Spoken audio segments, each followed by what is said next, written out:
She was leaning tiredly against a post, scribbling in some phone book-sized document. As he approached, he saw a floppy-eared dog with strangely large hind legs pressed up against her. "Run!" a loud voice yelled from no place visible. Something was very wrong. Uli's throat was parched, and his shirt was drenched in sweat. He sensed some kind of drug was in his system, dulling his thoughts and inhibiting his flight reflexes. Suddenly, a pack of wild dogs burst out from behind a warehouse a couple 100 feet away and raced toward him. Uli's shoes sank and slid along the sandy road, and he finally grasped that the raised wooden platform was the Q-28 bus stop. The woman saw him sprinting her way with the pack in hot pursuit. She heaved her thick document up onto the platform, then slipped her strange dog into a shoulder bag. As she climbed up the ladder onto the wooden landing, her derriere blocked Uli's frenzied escape. He jumped up along the side of the 5-foot structure, seizing onto a banner that read, "Move for Shub," just as a Doberman leaped at him. He rolled onto the wooden scaffold, winded. A large pit bull pounced up onto the first 2 steps of the ladder, but couldn't ascend the remaining rungs. "They're a lot quicker than they look," Uli said, trying to catch his breath. The dogs were barking and lunging up at them from every direction. The woman ignored him and continued filling out her form.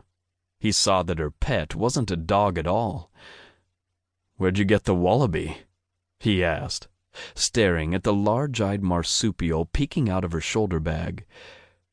"He was sitting on the road next to his dead mother who had been hit by a car," she finally replied, still scribbling. "I'm sorry, I didn't get your name." "I don't want to be rude," she said, "and I'm sure you don't either. I just have a lot of work to do before this day is done."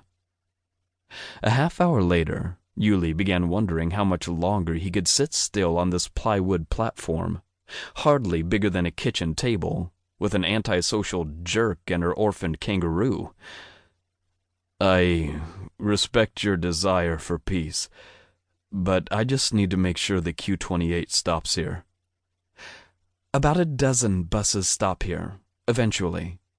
The problem is they all take forever, and as I'm sure you know, this is one of the most dangerous spots in the city.